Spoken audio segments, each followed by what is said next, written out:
அஸ்ஸலாமு அலைக்கும் வரஹ்மத்துல்லாஹி வபரகாத்துஹு. அல்ஹம்துலில்லாஹி ரப்பில் ஆலமீன். இன்ஷா அல்லாஹ் நம்ம இன்னைக்கு பதிவில் அல்லாஹ்வுடைய தூதரான நபிகள் நாயகம் ஸல்லல்லாஹு அலைஹி வஸல்லம் அவங்க 2 விஷயத்துக்காக நம்ம பொறாமைப்படுறது அனுமதிக்கப்பட்டிருக்கு அப்படின்னு சொல்கிறாங்க. அது என்னென்ன விஷயங்கள் அப்படிங்கிறத பற்றி இந்த பதிவில் பார்க்கலாம். பொதுவாக நாம் எந்த விஷயத்துக்கும் பொறாமைப்படுறது கூடாது. அதை அல்லாஹு தாலாவும் தடுத்திருக்கான். இன்னும் அல்லாஹ்வுடைய தூதரான நபிகள் நாயகம் ஸல்லல்லாஹு அலைஹி வஸல்லம் அவங்களும் தடுத்திருக்காங்க. ஆனால் அல்லாஹ்வுடைய தூதர் 2 விஷயங்களுக்கு நமக்கு பொறாமைப்பட அனுமதி கொடுத்துருக்காங்க.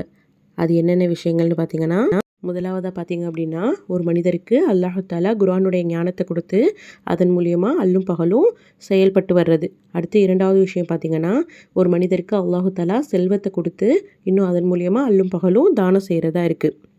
இந்த ஹதீஸ் புகாரி நூலில் 1484வது ஹதீஸாக பதியப்பட்டிருக்கு. இதை அப்துல்லாஹ் பின் உமர் ரலியல்லாஹு அன்ஹு அவங்க அறிவிச்சிருக்காங்க. அதாவது முதலாவதாக பார்த்தீங்கன்னா, அல்லாஹு தாலா ஒரு மனிதனுக்கு குர்ஆனுடைய விஷயங்களை விளங்கக்கூடிய பாக்கியத்தை கொடுத்து இன்னும் அந்த விளக்கத்தின் மூலியமாக அந்த குர்ஆனுடைய சட்டப்படி அவங்க வாழ்ந்துட்டு வர்றாங்க. அப்படி அவங்க வாழ்கிறத பார்த்துட்டு நாமளும் இது போல் வாழணும் அப்படின்னு ஒருத்தவங்க பொறாமைப்பட்டாங்க அப்படின்னா இது நமக்கு அனுமதிக்கப்பட்ட ஒன்றா இருக்குது. 2வதாக பார்த்தீங்க அப்படின்னா, ஒரு மனிதருக்கு அல்லாஹு தாலா அதிகமான செல்வத்தை கொடுத்துருக்கான்.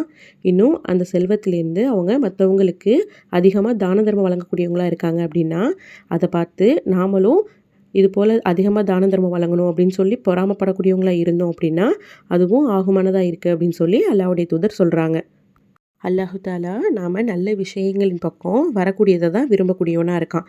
அதன் அடிப்படையில் நாம் அதிகமாக குர்ஆனை கற்றுட்டு அதன்படி அமல் செய்யக்கூடிய பாக்கியத்தையும் இன்னும் அல்லாஹு தாலா நமக்கு வழங்கியிருக்க செல்வத்திலிருந்து அதிகமாக அடுத்தவங்களுக்கு தானம் தர்மம் செய்யக்கூடிய எண்ணங்களையும் நாம் அனைவருக்கும் அல்லாஹ் தந்து கிருபை செய்வானாக. ஆமீன். வாஹிர தஹ்வானா அல்ஹம்துலில்லாஹி ரப்பில் ஆலமீன். அஸ்ஸலாமு அலைக்கும் வரஹ்மத்துல்லாஹி வபரகாத்துஹு.